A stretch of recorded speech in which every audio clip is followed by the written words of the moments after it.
கிறிஸ்துவுக்குள் அருமையானவர்களே, உங்கள் யாவரையும் ஆண்டவராகிய இயேசு கிறிஸ்துவின் இனிய நாமத்திலே வரவேற்கிறோம். இந்த வழிபாடு கடவுளுக்கு மகிமையாக அமைய தலைகளை தாக்கி நாம் பிரார்த்தனை செய்வோம்.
இந்த காலை ஆராதனை வேளையிலே உம்மோடு நாங்கள் நெருங்கி வர எங்களை தகுதிப்படுத்தும்.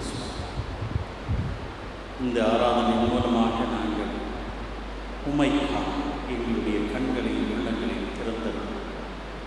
இயேசுவின் வழியாய் ஆண்டவரே, நாங்கள் உம்மை வழிபட எங்களை தகுதிப்படுத்தும். ஆவியானவர் தொடர்ந்து எங்களை வழிநடத்தும். இயேசு கிறிஸ்துவின் மூலமே வேண்டிக் கொள்கிறோம் எங்கள் ஜீவனுள்ளதாக. நாம் அனைவரும் இணைந்து முதலாம் பாமாலை பாடுவோம். பாமாலை 1 புதுவாழ் பாடலிலே 18வது பாடல்.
என்றவாறே நாம் ஜெபம் செய்வோம். எல்லா இருதங்களையும் எல்லா விருப்பங்களையும் எல்லா ரகசியங்களையும் அறிந்திருக்கிற சர்வவல்லமையுள்ள கடவுளே, நாங்கள் தேவரிடத்தில் பரிபூர்ணமாய் அன்பு கூறவும் உமது பரிசுத்த நாமத்தை உத்தமமாய் மகிமைப்படுத்தவும் உமது பரிசுத்த ஆவியின் ஏவுதலால் எங்கள் இதயத்தின் சிந்தனைகளை சுத்தம் பண்ணியுள்ள எங்கள் கர்த்தராகிய கிறிஸ்துவின் மூலமாய் வேண்டிக் கொள்ளுகிறோம்.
நம்முடைய தேவனாய கர்த்தர் ஒருவரே கர்த்தர். உன் தேவனாய கர்த்தரிடத்தில் உன் முழு இருதயத்தோடும் உன் முழு ஆத்மாவோடும் உன் முழு மனதோடும் உன் முழு பலத்தோடும் அன்பு கூறுவாயாக என்பதை பிரதான கற்பனை. இதற்கு ஒப்பாயிருக்கிற இரண்டாம் கற்பனை என்னவென்றால், உன்னிடத்தில் நீ அன்பு கூறுவது போல் பிறனிடத்திலும் அன்பு கூறுவாயாக என்பதே. இவைகளிலும் பெரிய கற்பனை வேறொன்றுமில்லை. இவ்விரண்டு கற்பனைகளிலும் நியாயப்பிரமாணம் முழுமையும் தீர்க்க தரிசனங்களும் அடங்கியிருக்கிறது என்பதே.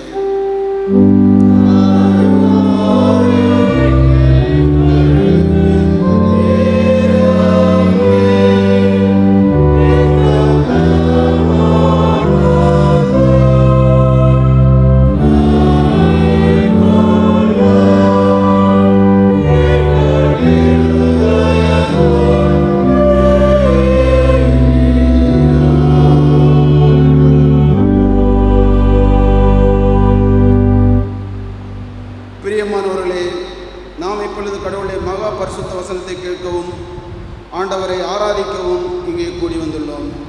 உத்தம மனஸ்தாபத்தோடும் உண்மையான விசுவாசத்தோடும் அவரிடத்தில் கிட்டி சேருவதற்காக கடவுளுடைய கிருபையை தேடி முழங்காற்படியிட்டு அமைதியாக நம்மை நாமே சோதித்து அறிவோமாக. நாம் யாவரும் முழங்காற்படியிட்டு நம்மை நாமே தற்சோதனை செய்வோம். நமது பாவங்கள் நிமித்தம் முழு இருதயத்துடைய உண்மையாய் மனசாப்பட்டு பிறரிடத்தில் அன்பும் சிநேகமாயிருந்து இனி கடவுளுடைய கற்பனைகளை கைக்கொண்டு புதிதாக்கப்பட்டவர்களாய் அவருடைய பரிசுத்த மார்க்கத்தில் நடப்போம் என்று தீர்மானித்திருக்கிற நாம் நமது ஆண்டவர் இயேசு கிறிஸ்துவின் மூலமாய் சர்வ வல்லமுள்ள கடவுளோடு ஒப்புரவாகும்படி மறுபடியும் நமது பாவங்களை மனத்தாழ்மையாய் அறிக்கையிடுவோம். நமது பாவங்களை நாம் சொல்லாலும் செயலாலும் எண்ணங்களாலும் செய்த பாவங்களை நம்முடைய மனக்கண் முன்பாக கொண்டு வந்து உண்மையை உணர்ந்தவனாய் பின்வரும் பாவ அறிக்கை ஜெபத்தின் மூலமாக நமது பாவ அறிக்கையை ஏறெடுப்போம். பரமபிதாவே, உமக்கு விரோதமாகவும் எங்கள் அயலாருக்கு விரோதமாகவும் பாவம் செய்தோம் என்று அறிக்கையிடுகிறோம். ஒளியில் நடவாமல் இருளில் நடந்து வந்தோம். கிறிஸ்துவின் நாமத்தை சொல்லியும் தீமை விட்டு விலகவில்லை. எங்களுக்கு இறங்க வேண்டும் என்று உம்மிடம் மன்றாடுகிறோம். இயேசு கிறிஸ்து நிமித்தம் எங்கள் பாவங்கள் எல்லாவற்றையும் மன்னியும். உமது பரிசுத்தாவினால் எங்களை சுத்திகரித்து எங்கள் மனசாட்சியை உயிர்ப்பித்தரலாம். உம்முடைய பரிசுத்த நாமத்துக்கு மகிமை உண்டாகும்படி நாங்கள் இனி புது ஜீவனுள்ளவர்களாய் உமக்கு ஒளியை செய்யத்தக்கதாக மற்றவர்களுக்கு மன்னிக்க எங்களுக்கு உதவி புரியும். ஆமென். இயேசு கிறிஸ்துவின் மூலமாய் தம்மிடத்தில் உண்மையாய் மனம் திரும்புகிற யாவருக்கும் அருளப்படுகிற கிருபை நிறைந்த அருள் வாக்கை கேளுங்கள்.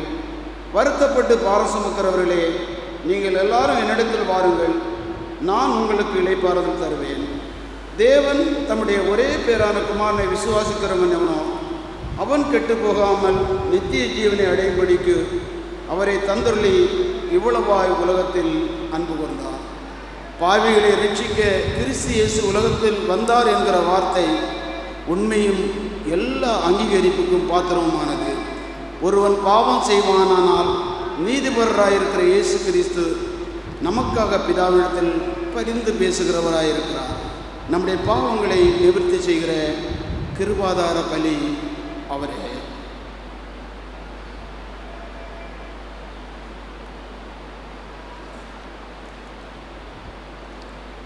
நம்முடைய பரமபிதாவாகிய சர்வல்லமுள்ள கடவுள் உத்தம மனஸ்தாபத்தோடும் உண்மையான விசுவாசத்தோடும் தமிழத்திற்கு மனம் திரும்பி தங்கள் சகோதர சகோதரிகள் குற்றங்களை மன்னிக்கிற யாவருக்கும் பாவ மன்னிப்பை அருளி செய்வோம் என்று மிகுந்த இரக்கமாய் வாக்குத்தத்தம் செய்திருக்கிறார்.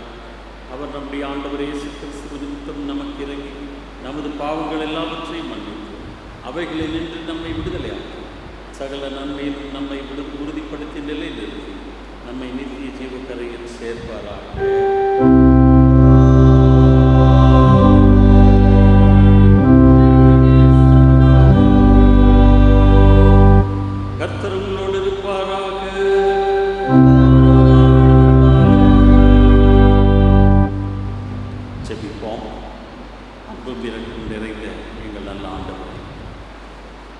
வாழ்விலே எங்கள் அனைவருக்கும் பொறுப்புகளை தந்திருக்கிறேன்.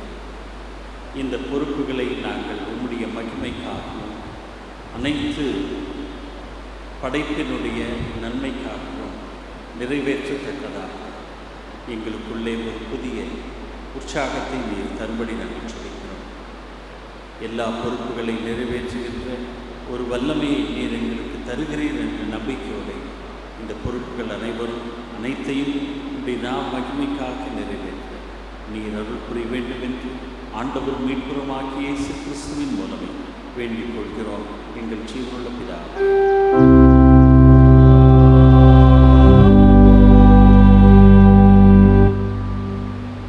அமர்வோம். திருமறை பாடங்களை வாசிக்க கேட்போம். முதலாவதாக பழைய ஏற்பாட்டு பாடம், அதற்கு பிறகு 116 சங்கீதம் மாறி மாறி வாசிக்கப்படும். அதற்கு பிறகு நிருப பாடம், சுவிசேஷ பாடம். முதலாவதாக பழைய ஏற்பாட்டு பாடம்.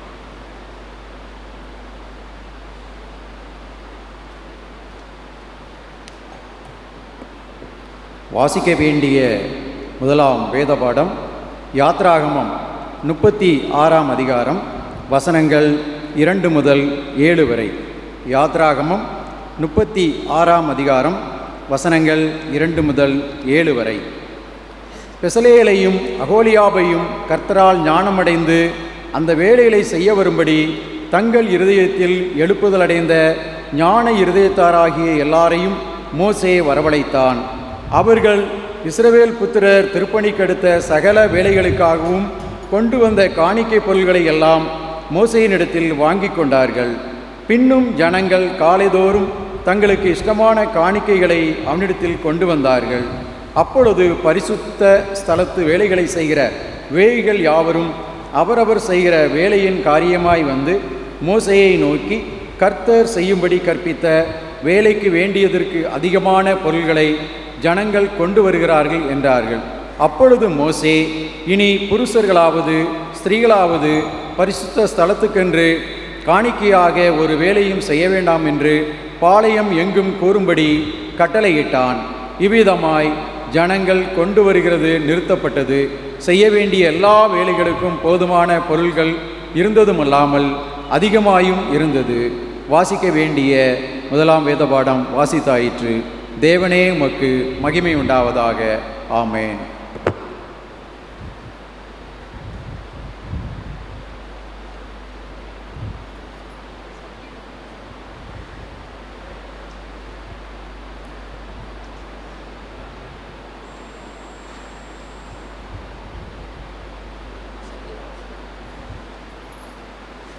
சங்கீதம் வாசிக்க நாம் அவரை எழுந்திருப்போம்.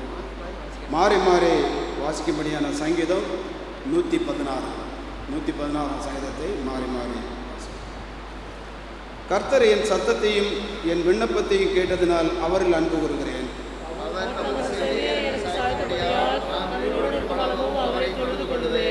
மரணக்கட்டுகள் என்னை சுற்றி கொண்டது, பாதாள இடுக்கண்கள் என்னை பிடித்தது, இக்கட்டையும் சஞ்சலத்தையும் அடைந்தேன். அப்பொழுது நான் கர்த்தருடைய நாமத்தை தொழுது கொண்டு கர்த்தாவே என் ஆத்துமாவை விடுவியும் என்று பேசினேன். கர்த்தர் கிருபையும் நீதியும் உள்ளவர், நம்முடைய தேவன் மன உருக்கமானவர். கர்த்தர் கபடற்றவர்களை காக்கிறார், நான் மெலிந்து போனேன், அவர் என்னை ரட்சித்தார். என் ஆத்துமாவே கர்த்தர் உனக்கு நன்மை செய்தபடியால் நீ உன் இளைப்பாறுதலுக்கு திரும்பு. என் ஆத்துமாவை மரணத்துக்கும் என் கண்ணை கண்ணீருக்கும் என் காலை இடர்களுக்கும் தப்புவித்தீர். நான் கர்த்தருக்கு முன்பாக ஜீவனுள்ளோர் தேசத்திலே நடப்பேன்.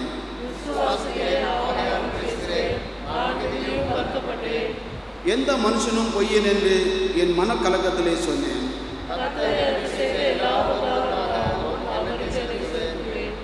ரட்சிப்பின் பாத்திரத்தை எடுத்துக்கொண்டு கர்த்தருடைய நாமத்தை தொழுது கொள்வேன்.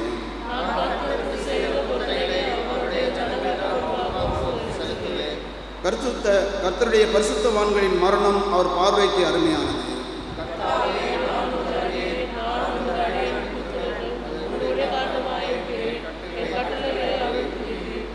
நான் உமக்கு சூத்திர பலியை செலுத்தி கர்த்தருடைய நாமத்தை தொழுது கொள்வேன்.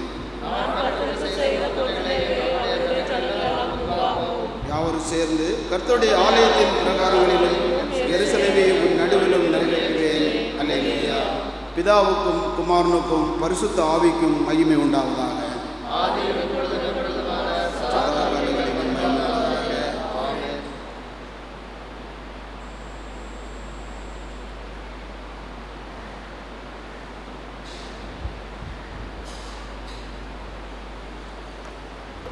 வாசிக்கும்படியாக தெரிந்து கொள்ளப்பட்ட இரண்டாம் வேத பாடம் அப்போஸ்தலனாகிய பவுல் பிலிப்பியருக்கு எழுதின நிருபம் 4ஆம் அதிகாரம் 10ஆம் வசனம் முதல் 20ஆம் வசனம் முடிய. பிலிப்பியர் 4ஆம் அதிகாரம் 10ஆம் வசனம் முதல். என்னை விசாரிப்பதற்கு நீங்கள் இப்பொழுது மறுபடியும் மனமலர்ந்தபடியினாலே கர்த்தருக்குள் மிகவும் சந்தோஷப்பட்டேன்.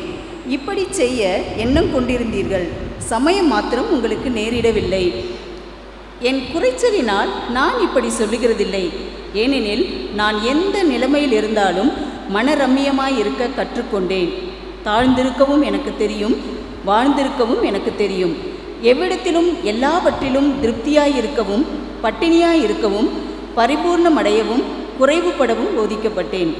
என்னை பலப்படுத்துகிற கிறிஸ்துவினாலே எல்லாவற்றையும் செய்ய எனக்கு பலனுண்டு.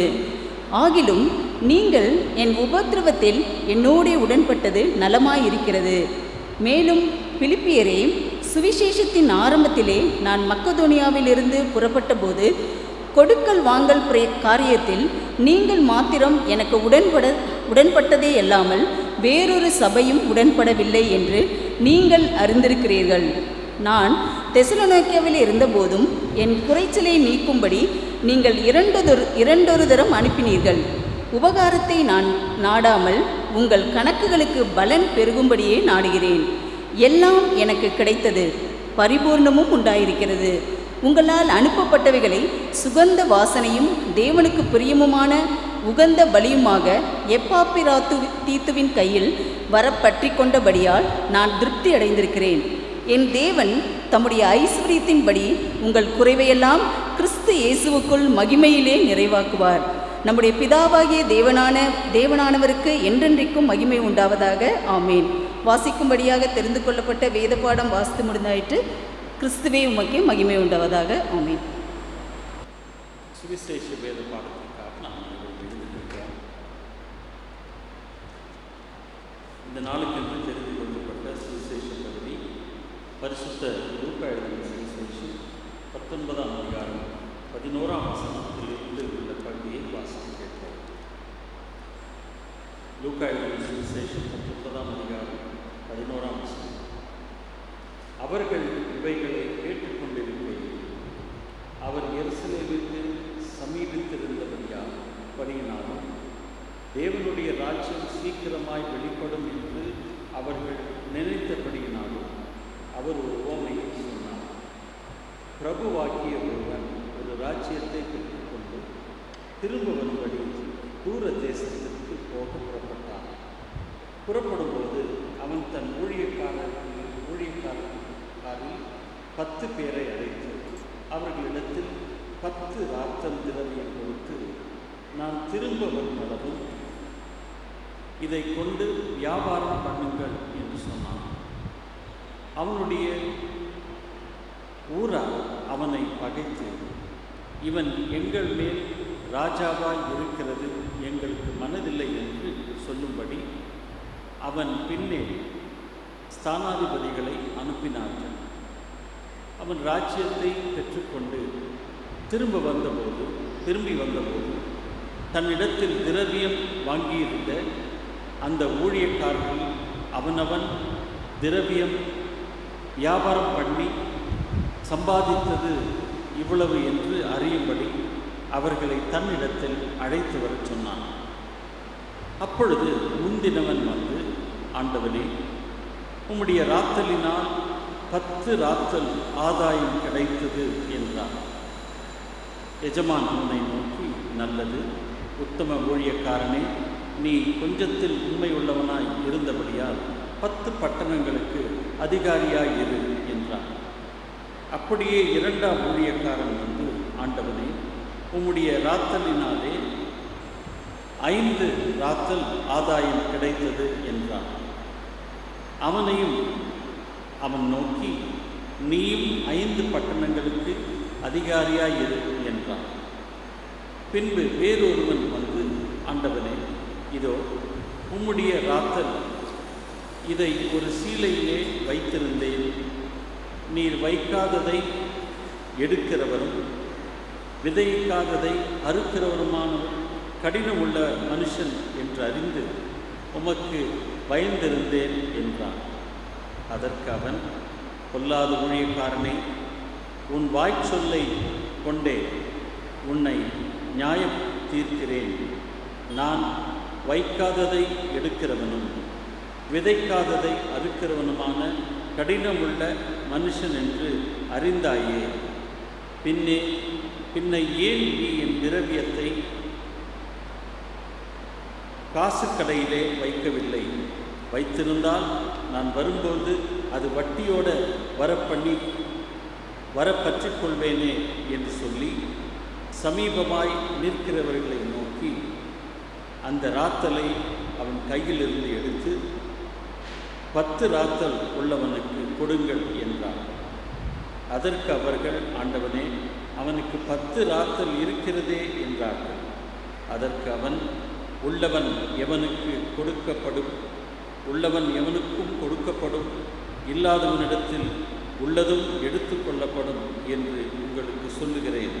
அன்றியும் தங்கள் மேல் நான் ராஜாவாய் இருக்கிறதற்கு மனதில்லாதிருந்தவர்களாகிய என்னுடைய சத்துருக்களை இங்கே கொண்டு வந்து எனக்கு முன்பாக வெட்டி போடுங்கள் என்று சொன்னான் என்றார். வாசிக்க வேண்டிய சுவிசேஷ வேத பகுதி வாசித்தாயிற்று. கர்த்தரே உமக்கு ஸ்தோத்திரம் உண்டாவதாக. நாம் அனைவரும் இணைந்து 70ஆம் கீர்த்தனை பாடுவோம். கீர்த்தனை 70 புதுவாழ் பாடலிலே 6ஆம் கீர்த்தனை. இந்த வழியிலே உரை காணிக்கை படைக்கலாம். Amen.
ஜெபிப்போம்.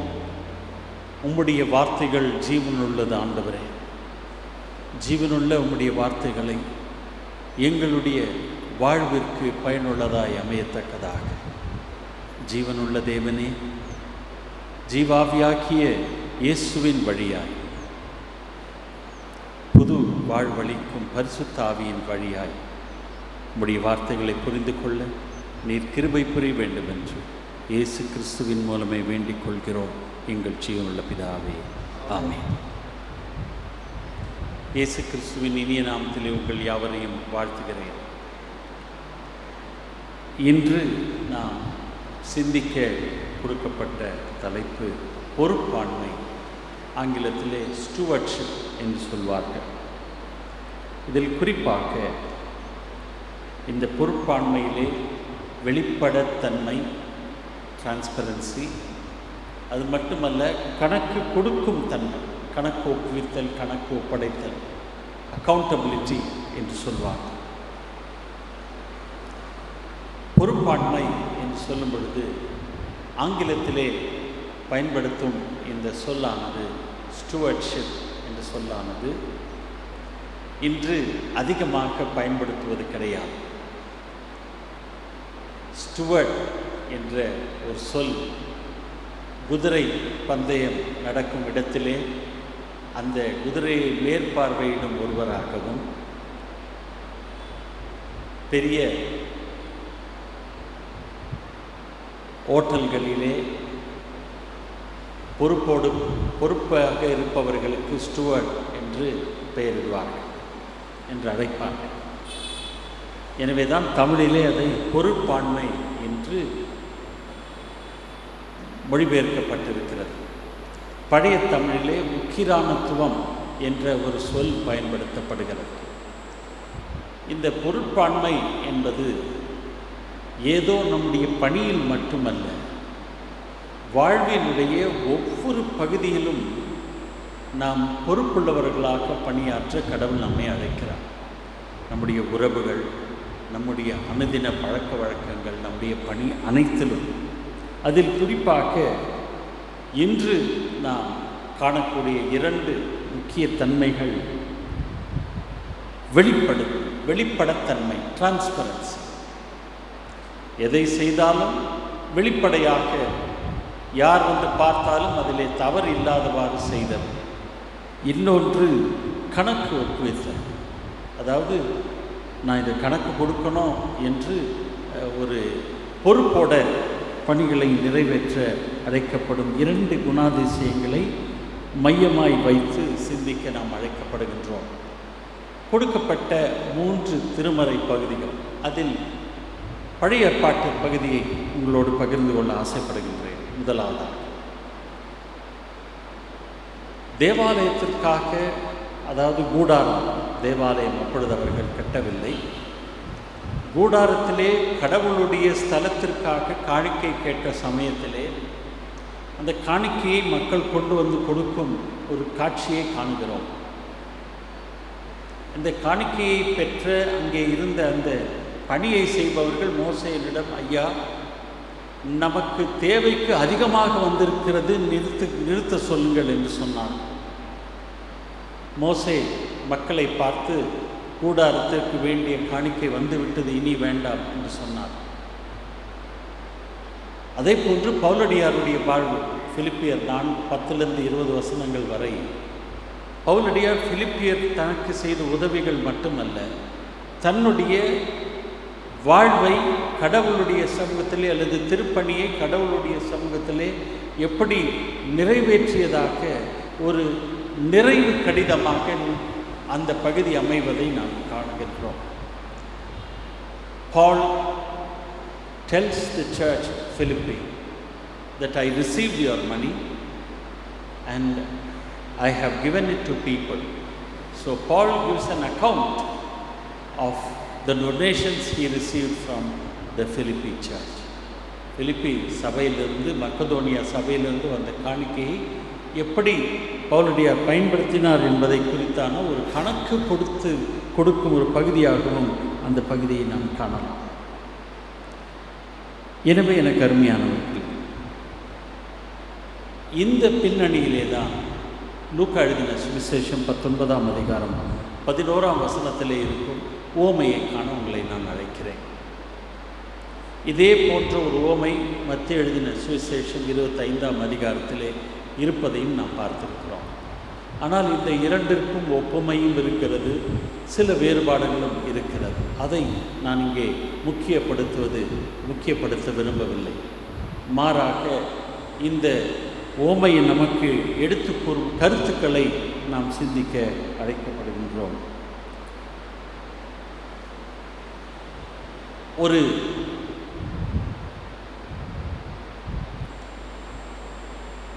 சகேயுனுடைய மனமாற்றத்திற்கு பிறகு தேவனுடைய ராஜ்யம் சீக்கிரமாய் வெளிப்படும் என்று அவர்கள் நினைத்தபடியினால் இயேசு இந்த உவமையை சொன்னார் என்று நாம் பார்க்கிறோம். பிரபு ஆகிய ஒருவன்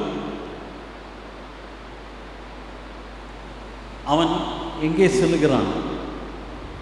ஒரு ராஜ்யத்தை பெற்றுக்கொண்டு திரும்பி வரும்படியாக தூர தேசத்திற்கு போக புறப்பட்டான். பல விளக்கங்கள் இதற்கு கொடுக்கப்படுகிறது. அவன் எங்களுக்கு வேண்டாம் என்று சொல்லி ஒரு கூட்டத்தினர் அங்கே அவனுக்கு இந்த ராஜ்யத்தை கொடுக்கக்கூடாது என்று ஒரு எதிர்ப்பு தெரிவித்து சில ஸ்தானாதிபதிகள் சென்றதாகவும் இங்கே நாம் வாசிக்கிறோம். ஆனால் அவன் செல்வதற்கு முன்பதாக தன்னுடைய பணியாளர்களை அழைத்து ஒவ்வொருவருக்கும் ஒரு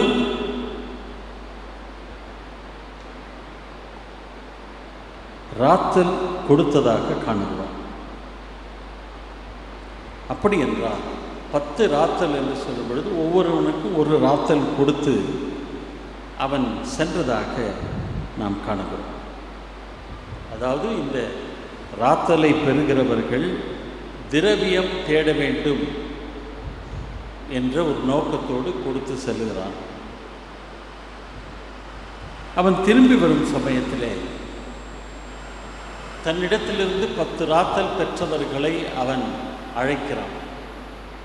நீங்கள் என்ன பண்ணீங்க என்று கேட்கிறான். இங்கே தான் நம்முடைய தியானம் தொடங்குகிறது. கணக்கு ஒப்புவிக்க அவன் ஒவ்வொருவரையும் அழைக்கிறான். நமக்கு 3 குறித்து தான் இங்கே கொடுக்கப்பட்டிருக்கிறது. முதலாவது ஒரு ராத்தல் பெற்ற அவன் வந்து, ஐயா, நீங்கள் கொடுத்த ஒரு ராத்தல் அதிலே நான் எவ்வளவு செய்தேன் சொல்லுங்க. அப்பொழுது முந்தினவன் வந்து, ஆண்டவனே, உம்முடைய ராத்தலினால் 10 ராத்தல் ஆதாயம் கிடைத்தது என்றான். உன்னை வைத்து அவன் 10 ராத்தல் பெற்றதாக இங்கே கணக்கு கொடுக்கிறான்.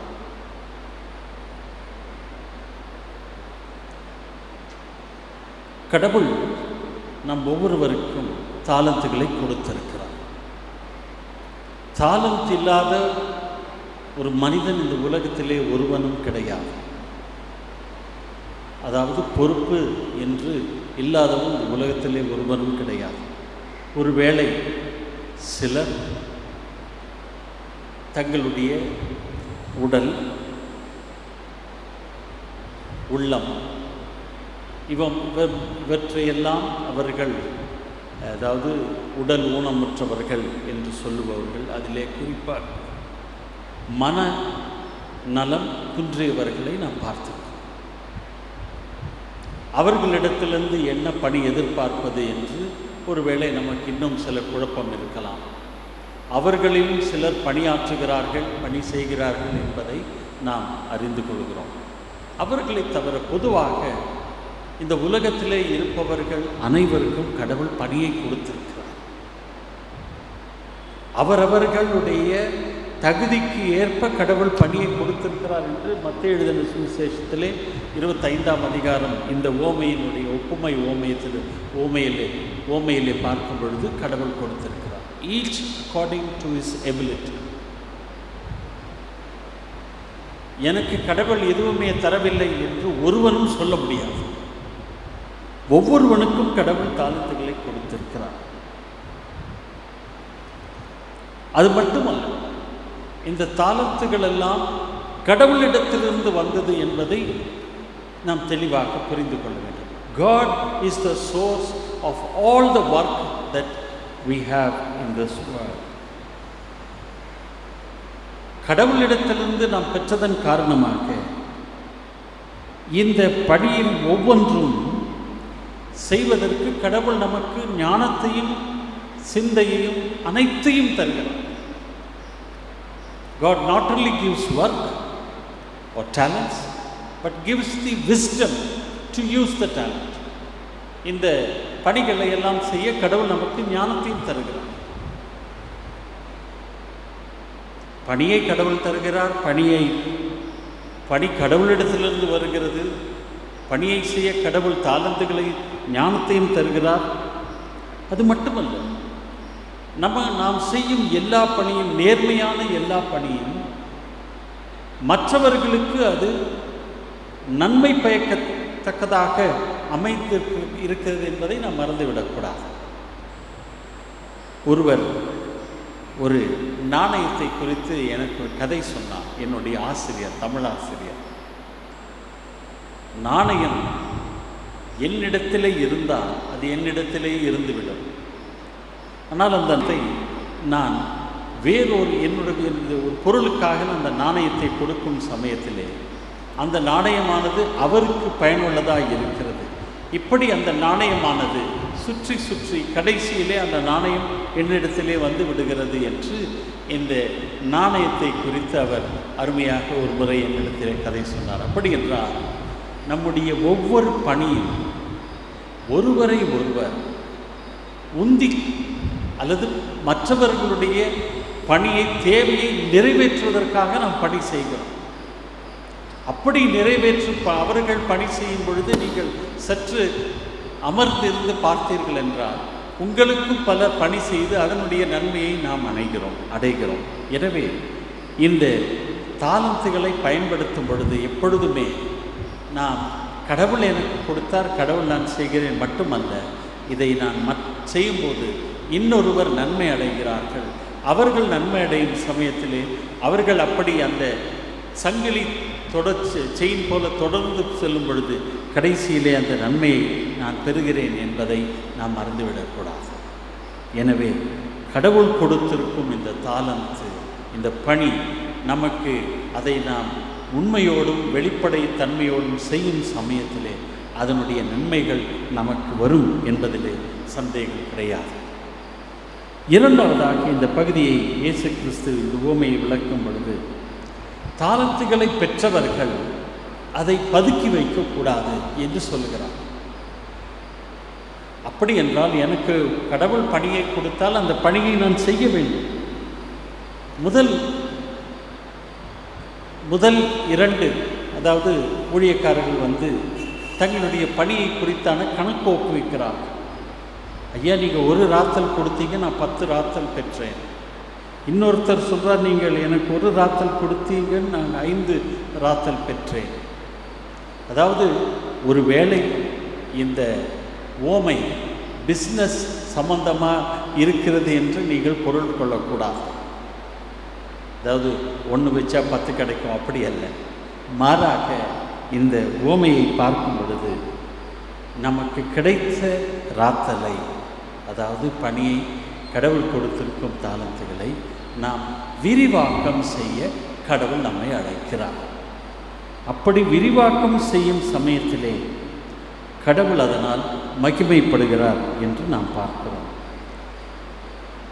இந்த விரிவாக்கம் செய்யும் சமயத்திலே இந்த 10 ராத்தல் பெற்றவன் உழைத்திருக்க வேண்டும், கண்டிப்பாக கடுமையாக உழைத்திருக்க வேண்டும். அது மட்டுமல்ல, உழைப்பு மட்டுமல்ல, இந்த 10 ராத்தலை வைத்து நான் எப்படி அதை இன்னும் பல ராத்தல்களாக அதை உருவாக்கப் போகிறேன் என்று அவன் என்ன பண்ணியிருக்கணும், மற்றவரிடத்திலே கேட்டிருக்க வேண்டும். அப்படி செய்யும் பொழுது நம்முடைய பணியிலே ஒரு வளர்ச்சியை நாம் காணலாம், இல்லையா? எப்போதுமே ஆசிரியர்களிடத்திலே பேசும் பொழுது நான் சொல்லுவேன், நீங்கள் தயவு செய்து புதிய வகுப்புக்கு செல்லும் பொழுது அல்லது புது அகாடமிக் இயர் ஸ்டார்ட் பண்ணும்போது நீங்கள் அந்த வகுப்பை ஆரம்பித்த சமயத்தில் இருக்கும் நோட்ஸை தயவுசெய்து எடுத்துகிட்டு போகாதீங்க. நோட் புக்கு மேலே புதுசாக கவராவது போட்டு எடுத்துகிட்டு போங்க என்று சொல்லுவேன். அதாவது பணியிலே, நம்முடைய போதனையிலே, நம்முடைய பணியிலே ஒரு வளர்ச்சி காணப்பட வேண்டும். அது மட்டுமல்ல, இந்த 10 ராத்தலை செய்தவனுக்குள்ளே எப்படியாவது நான் உழைக்க வேண்டும் என்ற ஒரு மற்றவர்களை விட நான் மிஞ்ச வேண்டும் என்ற ஒரு அந்த போட்டி மனப்பான்மை அவனிடத்தில் இருந்ததாக நாம் காணுகிறோம். போட்டி என்றால் இன்னொருத்தனை தட்டிவிட்டு நான் முன் வருவது அல்ல, மாறாக எனக்கு கொடுத்திருக்கும் இந்த தாளத்தை நான் எப்படி பெரிதாக வளர்த்து கொள்வேன் என்று அவன் சோம்பல் இல்லாமல் அவன் இந்த இருவரும் பணி செய்ததாக நாம் அங்கே காணுகிறோம். ஆனால் இன்னொருவன் சோம்பலாகி இருந்ததை நாம் பார்க்கிறோம். எனக்கு அருமையானது, கடவுள் கொடுத்திருக்கும் பணியை நாம் அதை பெருக பண்ண கடவுள் நம்மை அழைக்கிறார். மூன்றாவதாக, இந்த பணியை செய்யும் நீங்களும் நானும் எப்பொழுதுமே கணக்கு ஒப்புவிக்க நாம் கடமைப்பட்டவர்கள். நான் ஆயராக இருப்பதன் காரணமாக பல சமயங்களிலே சபை மக்கள் பல காரியங்களை குறித்து கணக்கு கேட்பார்கள். ஐயா, நாங்கள் இவ்வளோ பணம் ரைஸ் பண்ணவே என்ன பண்ணீங்க? சில அன்பர்கள் இப்படி அவங்ககிட்ட கணக்கு கேட்டால் உடனே கோவப்படுத்துவாங்க. என்கிட்ட கணக்கு கேட்குறீங்களே, என்னை பற்றி தெரியாத, நான் நேர்மையானவன். அப்படி நம்முடைய நேர்மையை அவர்கள் குறை கூறவில்லை. மாறாக கணக்கு கொடுப்பது நம் ஒவ்வொருவருடைய கடமை. நாம் என்ன பணி செய்திருக்கிறோம், எப்படி அதை நிறைவேற்றிருக்கிறோம், இந்த பணியினுடைய வெற்றிகள் என்ன, இந்த பணியிலே நம்மால் செய்ய முடியாதது என்ன, நம்முடைய இயலாமையை கூட அறிக்கை செய்யலாம். அதில் தவறு கிடையாது. ஒரு கணக்கு கொடுக்கும் பொழுது கணக்கு இதில் லாபம் வந்திருக்குங்க, இதில் நஷ்டம் வந்திருக்குங்க. கணக்கு எப்போதுமே லாபம் நஷ்டம் நிறைந்த ஒன்று தான். அப்படி இந்த எஜமானன் கணக்கு கேட்கிறான். அங்கே பவுலடியார் 2 கொரிந்தியர் 5ஆம் அதிகாரம் 10ஆம் வசனத்தை குறித்து 10ஆம் வசனத்தில் எழுதுகிறார். அவனவன் இந்த பூமியிலே செய்த காரியத்தை குறித்து யாரிடத்திலே கணக்கு கொடுக்க வேண்டுமா, பிதாவினிடத்திலே கணக்கு கொடுக்க வேண்டும் என்று சொல்லுகிறார். அப்படி என்றால் எனக்கு அருமையானவர்களே, நாம் பிழைப்புக்காக செய்யும் பணி மட்டுமல்ல, வாழ்விலே செய்யும் ஒவ்வொன்றை குறித்தும் கடவுளிடத்திலே நாம் கணக்கு கொடுக்க வேண்டும். கடவுள் முன்பாக நிற்கும் நீங்களும் நானும் எப்படிப்பட்ட கணக்கு ஸ்டேட்மெண்ட்டை நம்ம கொடுக்க போகிறோம்? இந்த பகுதியை மீண்டும் நாம் பார்க்கும் பொழுது இந்த முதலாவது கணக்கு கேட்க யாத்திராகமம் புத்தகத்தை நாம் பார்க்கிறோம். அந்த பணியை செய்தவர்கள் மோசேயின் இடத்துல, ஐயா நிறைய வருது, இதை கொஞ்சம் ஓரமாக எடுத்து வச்சுக்கலாம் என்று சொல்லவில்லை. ஐயா, நம்முடைய பணிக்கு மிஞ்சின பணம் வருகிறது, வேண்டாம் என்று சொல்லுங்கள் என்று சொல்லி அவர்கள் அங்கே அந்த மக்களுடைய காணிக்கையை அவர்கள், அதாவது இந்த ஆலயத்திற்காக ஒரு அந்த ஊடாரத்தை பணிக்காக கொடுக்கும் காணிக்கை வேண்டாம் என்று சொல்ல அவர்கள் மோசேயினிடத்திலே வேண்டிக் கொண்டார்கள். பவுலடியாரும் தன்னுடைய இந்த கணக்கு அறிக்கையை கொடுக்கும் பொழுது யார் யார் தனக்கு உதவினார்கள் என்று ஒரு அறிக்கையை அங்கே சமர்ப்பிக்கிறார். இந்த ஊழியக்காரர்களும், ஒருவன் நான் 10 ராத்தல் பெற்றேன், இன்னொருவன் நான் 5 ராத்தல் பெற்றேன் என்று கணக்கு கொடுக்கிறார். கணக்கு கொடுக்கும் ஒவ்வொருவருக்கும் கடவுள் என்ன பண்ணுவார்? God will give reward. அவர்களுக்கு கடவுள் பரிசளிப்பார். Whoever is prepared to account for what he has done. நம்ம பண்ணுறதை எப்படி நம்ம மற்றவங்களுக்கு கணக்கு கொடுக்குறோமோ அவர்கள் பணியிலே ஒருவேளை உயர்வை கிடைக்கலாம். ஏதோ ஒரு விதத்திலே நம்முடைய பணிக்கு ஒரு நல்ல நன்மதிப்பு கிடைக்கும் என்பதிலே சந்தேகம் கிடையாது. ஒருவேளை உலகம் நம்முடைய பணியை அறிந்து கொள்ளாவிட்டால் கடவுள் நம்முடைய பணிக்கு அவர் பதிலளிப்பார் என்ற ஒரு நம்பிக்கையோடு பணியை நிறைவேற்ற பணியை நிறைவேற்றின பணிக்கு நாம் கணக்கு கொடுக்க முன் வர வேண்டும். ஆனால் இங்கே அந்த கடைசி ஊழியக்காரன் அவனிடத்திலே கணக்கு கேட்கிறார். கணக்கு கேட்ட அவனிடம் மிகவும் ரொம்ப கேர்லெஸ்ஸாக வந்த மாதிரி தெரியுது இல்லையா? அதாவது தன்னுடைய பணியை ரொம்ப சீரியஸாக எடுக்காத ஒருவனாக அவன் எஜமானன் முன் வந்து நிற்பதாக காணுகிறோம். நம்மில் பலரும் நமக்கு கொடுக்கப்படும் பணிகளிலே இப்படி சற்று கவனம் குறைவாக இருப்பதை நான் நினைவுபடுத்த ஆசைப்படுகின்றேன். இரண்டாவதாக அந்த ஊழியக்காரன் கேர்லெஸ்ஸாக கவனக்குறைவாக மட்டுமல்லாமல் அவன் அந்த எஜமானனிடத்திலே அவனுடைய அந்த பார்வை, his approach to the master. Not only he was lazy, but look at his approach to the master. நீ விதைக்காத இடத்தில் விதைப்பவனும் கொடுக்காத இடத்தில் நீங்கள் எடுத்துக்கொள்ளக்கூடிய கடின இருதயம் உள்ளவனாய் இருக்கிறீர் என்பதை எனக்கு தெரியும் என்று சொல்லுகிறான். எஜமானனை அவன் ஆய்வு செய்கிறான். கிடைச்ச காசுக்கு என்னடா பண்ணேன்னு கேட்டால் உன்னை பற்றி எனக்கு தெரியுன்றான். மூன்றாவதாக இப்படி அவன் கேட்கும் கேள்விகளுக்கு அவனுடைய பதில் என்னன்னு கேட்டால் ஒரு விதமாக எதிர்மறையான ஒரு பதில். It's a rebellious attitude. கணக்கு கொடுப்பான்னு சொல்லும்போது என்கிட்ட கணக்கு கேட்குறீங்களே, உன்னை பற்றி தெரியாதா, நீங்கள் இதுக்கு முன்னாடி உங்கள் கணக்கு யாராவது கேட்குறாங்களா, அப்படி என்று அவன் எஜமானனை எதிர்ப்பதோடு மட்டுமல்லாமல் அங்கே அவனுக்கு ஒரு ரிபெல்லியஸ் ஆட்டிடியூட் இருந்ததை பார்க்குறோம். நான்காவது, அவன் கிடைத்த பணத்தை வைத்து நான் என்ன செய்ய முடியும் என்று சொல்லி அவன் சிந்திக்க அவனால் முடியவில்லை. he was not cooperative nor he was willing to learn. மற்றவன்கிட்ட கேட்டிருக்கலாம், இதை நான் என்ன பண்ணலை, எனக்கு தெரியலை, நீங்களாவது சொல்லித்தாங்க என்று. which means he was not willing to learn, he was not cooperative. கடைசியாக அவன் எஜமானுடைய வார்த்தையிலே வருகிறது, அந்த பணத்தை வங்கியில் போட்டிருந்தாவது எனக்கு கொஞ்சம் வட்டி வந்திருக்குமே என்று சொல்கிறார். எனக்கு அருமையானவர்களே, கடவுள் நமக்கு எத்தனையோ பணிகளை கொடுத்திருக்கிறார், வாழ்விலே எத்தனையோ பொறுப்புகளை கொடுத்திருக்கிறார். இந்த பொறுப்புகளை எல்லாம் நாம் எப்படி நிறைவேற்றுகிறோம்? கடவுளுக்கு பணி செய்ய நாம் அழைக்கப்பட்டிருக்கிறோம். கடவுள் நமக்கு குடும்பத்தை கொடுத்திருக்கிறார், பணியை கொடுத்திருக்கிறார், உறவுகளை கொடுத்திருக்கிறார். இவற்றை குறித்து ஒருவேளை கடவுள் ஆய்வு செய்யும் சமயத்திலே நம்முடைய பதில் என்ன? Are we prepared to be transparent? ஐயா இதுதான், இதில் ஏதாவது தவறு இருந்தால் சொல்லுங்கள், நான் திருத்திக் கொள்கிறேன் ஐயா என்று நாம் நம்முடைய கணக்குகளை கொடுக்க தயாராக இருக்கிறோமா? எனக்கு அருமையானவர்களே, நீங்களும் நானும் இந்த பூமியிலே எதை செய்கிறோமோ, எதையெல்லாம் செய்திருக்கிறோமோ எல்லாவற்றையும் குறித்து கடவுளிடத்திலே கணக்கு கொடுக்க வேண்டியவர்களாக இருக்கிறோம்.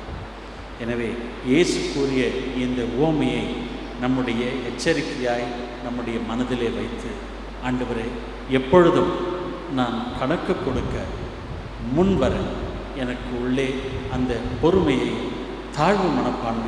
தாழ்மையை தரித்து கொள்ளத்தக்கதான மனப்பான்மையை, ஒரு குணாதிசயத்தை எனக்கு தந்தருளும் என்ற ஒரு ஜெபத்தோடு இந்த நாளுக்குள்ளே கடந்து வருவோம். தலைகளை தாழ்த்தி பிரார்த்தனை செய்வோம். அன்பும் இறக்கும் நிறைந்தங்கள் எல்லாம் ஆண்டவரே, இந்த நாளுக்காக நன்றி செலுத்துகிறோம். இந்த நாளிலும் ஆண்டவரே, நாங்கள் எங்களுடைய பணியை ஆய்வு செய்ய எப்பொழுதும் நாங்கள் தயாராக இருக்கும் மக்களாக எங்கள் ஒவ்வொருவரையும் நீர் ஆயத்தப்படுத்த நாங்கள் ஜெபிக்கிறோம். ஆண்டவரே, எங்களுடைய பணிகளிலே குறைவு இருக்கிறது என்பதை நீர் அறிவீர், நாங்களும் அறிவோம். அதை திருத்தி கொண்டு எப்பொழுதும் சிறப்பாய் பணியாற்ற எங்கள் ஒவ்வொருவரையும் நீர் உற்சாகப்படுத்த வேண்டும் என்று இயேசு கிறிஸ்துவின் மூலமே வேண்டிக் கொள்கிறோம் எங்கள் ஜீவனுள்ள பிதாவே. ஆமென்.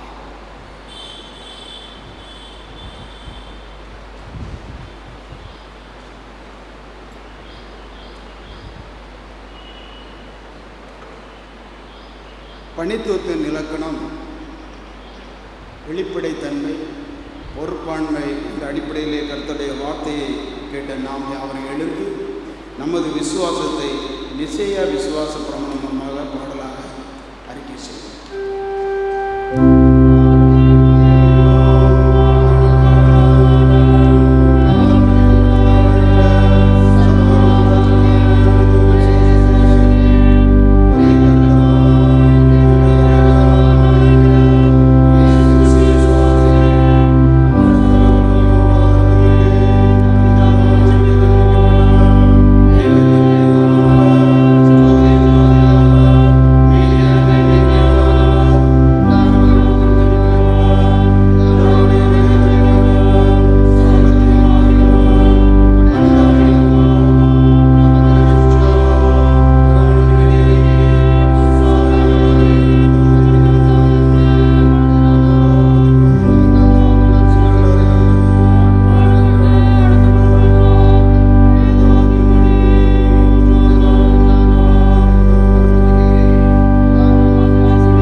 திருமண அறிக்கை. நமது சபையை சேர்ந்த திரு பி. யோவான் மற்றும் திருமதி ஆர். நேசமணி மேரி அவர்களின் மகன் செல்வன் வை. அஸ்வந்த் வெனிஸ் அவர்களுக்கும், சென்னை பாடிப்போம் மெத்தடிஸ்ட் தமிழ் திருச்சபையின் உறுப்பினர் ரெவரன் பி. இஸ்ரவேல் ராஜன் மற்றும் திருமதி ஜெயா வஷிதா கோல்டினா அவர்களின் மகள் செல்வி ஐ. டிஃபானி அவர்களுக்கும் திருமணம் நடைபெற உள்ளது. இது இவர்களுக்கான 3ஆம் அறிக்கை. நமது சபையை சேர்ந்த என். சாமுவேல் மற்றும் திருமதி எஸ். சசிகலா அவர்களின் மகன் செல்வன் ஆல்வின் ஜெபராஜ் அவர்களுக்கும், சிஎஸ்ஐ தூத்துக்குடி நாசரேத் பேராயம் தூய யோவான் திருச்சபை உறுப்பினர் திரு ஜெடிடா சத்யா மற்றும் திருமதி ஃபெமினா சுகந்தி அவர்களின் மகள் செல்வி ஜெனிஃபர் இந்தியா சத்யா அவர்களுக்கு திருமணம் நடைபெற உள்ளது. இது இவர்களுக்கான 3ஆம் அறிக்கை. நமது சபையை சேர்ந்த காலம் சென்ற திரு சி. ஞானம் மற்றும் திருமதி எம். இயேசு தங்கபாய் அவர்களின் மகள் செல்வி ஆலிஸ் ஞான தங்கம் அவர்களுக்கும், நமது சபையை சேர்ந்த திரு எஸ். பிரான்சிஸ் மற்றும் திருமதி எஃப். எஸ்தர் ஃபாத்திமா அவர்களின் மகன் செல்வன் அருண் கென்னடி அவர்களுக்கும் திருமணம் நடைபெறவுள்ளது. இது இவர்களுக்கான 2ஆம் அறிக்கை. மேற்கூறியவர்கள் இந்த தூய விவாகத்தில் இணையக்கூடாத காரணமோ தடையமோ இருக்குமானால் அது நமது சபையின் போதகருக்கு எழுத்து மூலம் தெரிவிக்க வேண்டும். தலைகளை தாழ்த்தி பிரார்த்தனை செய்யும். அன்பும் இறக்கும் நிறைந்தே திருமணத்திலே இணைந்து புதிய குடும்ப வாழ்க்கைக்குள் பிரவேசிக்கும் அருமை அடியார்களை நீர் ஆசீர்வதித்து இந்த புதிய குடும்ப வாழ்க்கைக்கான எல்லாவித ஞானத்தையும் பலத்தையும் தந்து அவர்களை வழிநடத்தும்படி நாங்கள் சொல்லிக்கிறோம். இந்த புதிய குடும்ப வாழ்விலே ஒருவரை ஒருவர் ஏற்றுக்கொண்டு அன்பு பாராட்டி ஒருவர் வாரத்தை ஒருவர் சுமந்து வாழத்தக்கதாக அவர்களை மேற்கொள்கிறோம். இந்த திருமண நாளுக்கான ஏற்பாடுகள், தேவைகள் எல்லாவற்றையும் நீர் இரு குடும்பத்திற்கும் தந்தருள்ளபடி நாங்கள் சொல்லிக்கிறோம். எல்லாவற்றிலும் ஆண்டவரை நீர் உடனிருந்து உம்முடைய பிரசன்னத்தின் நிறைவை அவர்கள் உணர செய்யும். இயேசு கிறிஸ்துவின் மூலமே வேண்டிக் கொள்கிறோம் எங்கள் ஜீவனுள்ள பிதாவே. மற்ற அறிவிப்புகளை செயலர் அவர்கள் வழங்குவார். கிறிஸ்துவுக்குள் பிரியமான திருச்சபை அங்கத்தினர்களே, உங்கள் அனைவரையும் ஆண்டவராக இயேசு கிறிஸ்துவின் நாமத்தினாலே இந்த காலை நேரத்தின் வாழ்த்துக்களையும் வணக்கத்தையும் தெரிவித்துக் கொள்கிறேன். அரசு செய்தி வெளியீடு எண் 370 2/7/2021 படி அனைத்து வழிபாட்டு ஸ்தலங்கள் நிலையான வழிகாட்டு நடைமுறைகளை பின்பற்றி செயல்பட அனுமதிக்கப்படும் என தெரிவிக்கப்பட்டுள்ளது. மேலும் இந்த அறிவிப்பு 5/7/2021 நடைமுறைக்கு வருகிறது. இதன் அடிப்படையில் வருகின்ற ஞாயிறு அன்று நம்முடைய ஆலயத்தில் வைத்து ஆராதனை நடைபெறும் என்பதை மகிழ்ச்சியோடு தெரிவித்துக் கொள்கிறேன். காலை 7 மணிக்கு ஆங்கிலத்திலும், அதனைத் தொடர்ந்து காலை 8:30, 10:30 மற்றும் மாலை 6:30 மணிக்கு தமிழிலும் ஆராதனை நடைபெறும் என தெரிவிக்கப்படுகிறது. சபையார் தயவு செய்து அரசு வழிகாட்டுதல்களை பின்பற்றி ஆலய ஆராதனையில் தவறாது கலந்து கொள்ளுமாறு அழைக்கப்படுகிறார்கள். ஓய்வு நாட் பாடசாலை வகுப்பு 2021-2022 2021-2022க்கான ஓய்வு நாட் பாடசாலை வகுப்புகள் கூகுள் மீட் வாயிலாக நடைபெற்று வருகிறது என்பதை தெரிவித்துக் கொள்கிறேன்.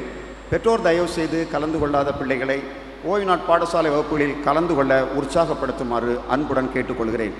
பிகினர்ஸ் மற்றும் விடுபட்ட பிள்ளைகளை சேர்க்க விரும்பும் பெற்றோர்கள் ஓய்வு நாட் பாடசாலை கண்காணிப்பாளர் திருமதி ஹெப்சிபா டேவிட்சன் அல்லது திருமதி ஃபிலோமினா அவர்களை தொடர்பு கொள்ளுமாறு கேட்டுக்கொள்கிறேன். கோவிட்-19 தொற்று வியாதி முழுமையாக நீங்கும் வரை கூகுள் மீட் ஆன்லைன் வாயிலாக நடைபெறும் என்பதையும் தெரிவித்துக் கொள்கிறேன். பேராயத்திலிருந்து வரப்பெற்ற அறிவிப்புகள். தென்னிந்திய திருச்சபை சென்னை பேராயத்தில் பணியாற்ற தகுதி வாய்ந்த சுருக்கெழுத்து தட்டச்சர்கள் பேராய அலுவலகத்திற்கு விண்ணப்பிக்க அறிவுறுத்தப்படுகிறார்கள். தகுதி தட்டச்சு மற்றும் சுருக்கெழுத்து தமிழிலும் ஆங்கிலத்திலும் சீனியர் கிரேட் தேர்ச்சி பெற்றிருக்க வேண்டும். மட்டுமின்றி கணினி அறிவும் பெற்றிருக்க வேண்டும். Christian medical college Ludhiana, CMC லூதியானாவில் MBBS மற்றும் BDS கோர்சஸ் படிக்க விரும்புவோர் அதற்கான ஸ்பான்சர்ஷிப் படிவங்களை CSI கல்யாணி மல்டி ஸ்பெஷாலிட்டி ஹாஸ்பிட்டலிருந்து பெற்றுக்கொள்ளலாம். ஸ்பான்சர்ஷிப் படிவங்கள் ஆன்லைன் வாயிலாக மட்டுமே பெற முடியும். ஜூலை 5 பெற்றுக்கொள்ளலாம். கடைசி நாள் ஜூலை 20 என்பதை தெரிவித்துக் கொள்கிறேன். மேலும் உங்களுக்கு விவரம் அறிய ஆலயத்தை தொடர்பு கொள்ளுமாறு கேட்டுக்கொள்கிறேன்.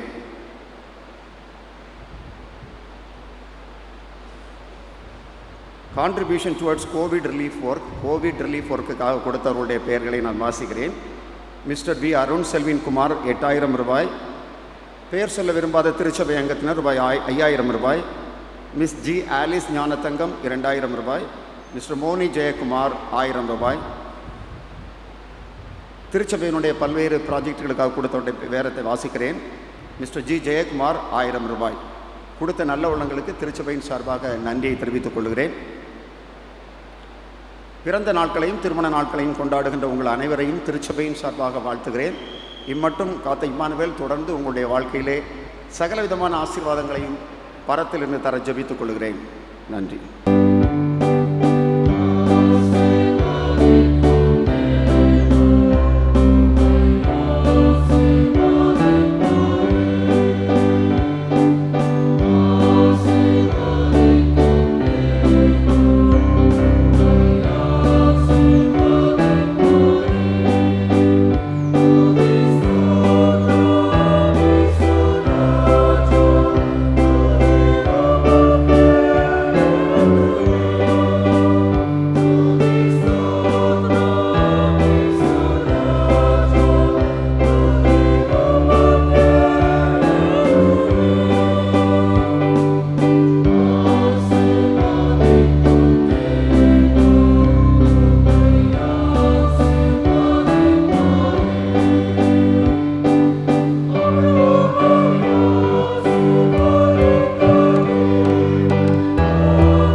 எல்லாம் வல்ல எங்கள் ஆண்டவரே, திருமண நாள் பிறந்த நாள் காணும் அடியார்களுடைய சமூகத்திலே படைக்கிறோம்.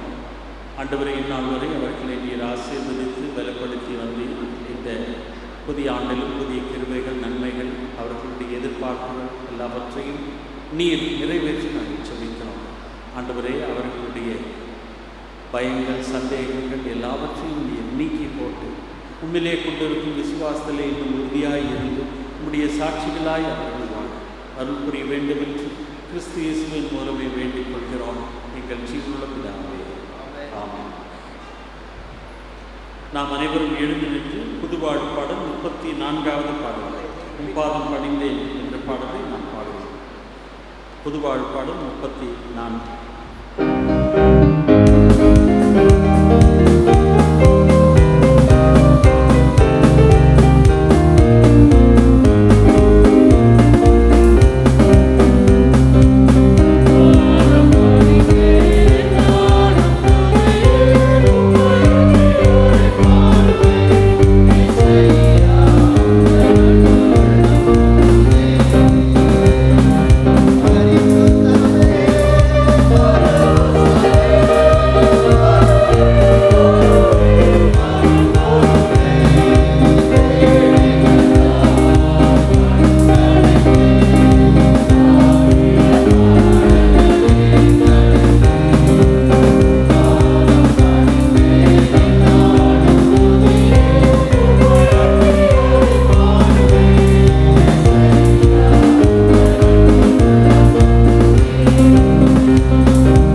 உம்முடைய சமூகத்திலே ஆண்டவரே நாங்கள் ஒரு குடும்பமாய் உம்மை வழிபட நீர் கொடுத்த இந்த அருமையான வேலைக்காய் துதிக்கிறோம். காணொலி மூலமாக இருந்தாலும் உம்முடைய அன்பினாலே எங்கள் அனைவரையும் நீர் இணைத்திருக்கிறீர் என்று உமக்கு நாங்கள் நன்றி செலுத்துகிறோம். இதோ நாங்கள் படைத்திருக்கும் காணிக்கைகளையும் எங்களையும் திருச்சபையின் மகிமைக்காக நீர் பயன்படுத்துவதை நாங்கள் வேண்டுகிறோம். ஆண்டவரே, இந்த காலங்களிலே பல்வேறு பணிகள் தடைப்பட்டிருப்பதை நீர் அறிவீர். எங்களுடைய போக்குவரத்து தடைப்பட்டிருப்பதையும் நீர் அறிவீர். இந்த கொரோனா தொற்றினால் நேரடியாகவும் மறைமுகமாகவும் பல இழப்புகளை நாங்கள் சந்தித்திருக்கிறோம். இதோ உங்களுடைய சமூகத்திலே நாங்கள் கூக்குரல் எழுதுகிறோம். எங்களுடைய இந்த அழுகையை ஆண்டவரே நீர் பார்க்கும்படி நாங்கள் ஜெபிக்கிறோம். எத்தனையோ மக்கள் ஆண்டவரே திசை தெரியாமல், வழி தெரியாமல் ஆண்டவரே இந்த உலகத்தில் இன்றும் இந்த தொற்றினால் பாதிக்கப்பட்டு வருவதை, பாதிக்கப்பட்டிருப்பதை நீர் அறிகிறீர். இதோ இந்த வேளையிலே நாங்கள் அவர்களுக்காக ஜெபிக்கிறோம். அவர்களை நீர் காப்பாற்றும் சுவாமி. உம்முடைய படைப்புகள் உம்மாலே உருவாக்கப்பட்டவர்கள். இந்த காலங்களிலே எங்களால் முடிந்த உதவியை நாங்கள் அவர்களுக்கு செய்ய பயம் இல்லாமல் ஆண்டவரே எங்களுக்கு ஒரு புதிய பலத்தை தந்தருள நாங்கள் ஜெபிக்கிறோம். தொடர்ந்து கர்த்தாவே, அப்படி எங்களுடைய ஆலயத்திலும் இதனால் பாதிக்கப்பட்டு ஆண்டவரை இன்னும் அந்த இழப்பிலே முன் வர முடியாமல் இருக்கும் குடும்பங்களை சமத்தில் படைக்கிறோம். அவர்களை நீர் தொட்டு பலப்படுத்தி இயல்பு வாழ்க்கைக்கு அவர்களை வழிநடத்த நாங்கள் வேண்டுகிறோம். இப்பொழுதும் கர்த்தாவே, எங்களை மேற்பார்வையிட்டு வழிநடத்தும் பேராயர், பிரதம பேராயர் மற்றும் அனைத்து ஊழியர்களையும் இந்த சமூகத்திலே படைக்கிறோம். எங்களுடைய ஊழியம் இந்த லாக்டவுனாலே தடைப்படாமல் இன்னும் சிறப்பாய் நாங்கள் இந்த ஊழியங்களை நிறைவேற்ற நீர் எங்களுக்கு பல புதிய யுக்திகளை தந்தருளபடி நாங்கள் ஜெபிக்கிறோம். நாங்கள் முடங்கி இருக்காதவாறு எப்படியாவது உங்களுடைய சத்தியத்தையும் உங்களுடைய அன்பையும் பகிர்ந்து கொள்ளத்தக்கதாக எங்களை தொடர்ந்து நீர் பயன்படுத்தி இப்பொழுதும் கர்த்தாவே உங்களுடைய சமூகத்திலே ஆண்டவரே இந்த நாட்டினுடைய தலைவர்களுக்காக ஜெபிக்கிறோம். இந்த தொற்று மட்டுமல்ல, பல்வேறு பிரச்சனைகளை எதிர்கொண்டிருக்கும் இந்த எங்களுடைய இந்திய நாட்டிலே இந்த பிரச்சனைகளை தீர்க்கான ஞானத்தை அவர்களுக்கு தந்தருளபடி நாங்கள் வேண்டுகிறோம். இப்பொழுதும் கர்த்தாவே உம்முடைய சமூகத்திலே நாங்கள் எங்களை படைக்கிறோம், எங்களுடைய பிள்ளைகளை படைக்கிறோம். குறிப்பாக அடுத்த ஆண்டு நாங்கள் என்ன செய்ய போகிறோம் என்று ஆண்டவரை தத்தளித்துக் கொண்டிருக்கும் பிள்ளைகளுக்கு வேண்டிய நம்பிக்கையை நீர் தந்தரும்படி நாங்கள் வேண்டுகிறோம். பணியை கற்றே மீண்டுமாக உம்முடைய சமூகத்திலே நாங்கள் வழிபட நீர் விரைவிலேயே ஏற்பாடு செய்யும். உடைய கிருபை தயவு எங்களோடு எப்பொழுதும் இரட்சகரும் மீட்பருமாக இயேசு கிறிஸ்துவின் மூலம் வேண்டிக் கொள்கிறோம் எங்கள் ஜீவனுடன்.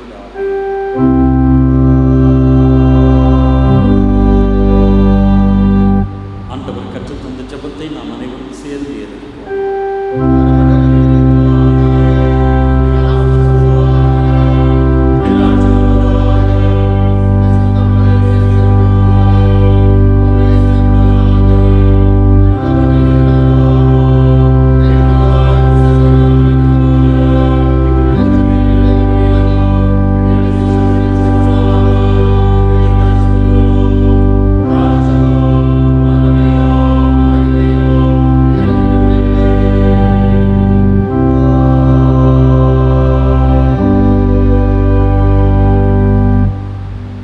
எல்லாவற்றுக்கும் மேலான தேவ சமாதானம் உங்களுடைய நீங்கள் தேவனையும் அவருடைய குமாரனாகிய என்னுடைய நாதர் இயேசு கிறிஸ்துவை பற்றிய அறிவிலும் அன்பிலும் நிலைத்திருக்கும்படி உங்கள் இதயத்தையும் சிந்தையும் காக்க கிடவது பிதா குமாரன் பரிசுத்த ஆவியாகி சர்வ வல்லமை பொருந்தின திரியேக கடவுள் உங்களுக்குள்ளே இருந்து அனைத்து ஆசீர்வாதங்களையும் வழங்கி எப்பொழுதும் உங்களோட நிலைத்திருக்க கடவுது.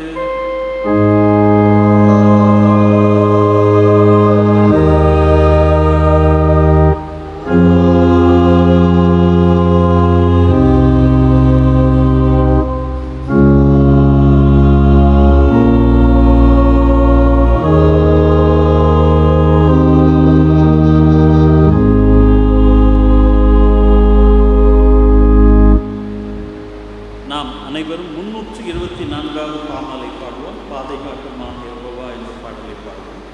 நிறைவு பாடலாக 324 திருவாழ் பாடலில் 362வது பாடல்.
கர்த்தர் உங்களோடு இருப்பாராக.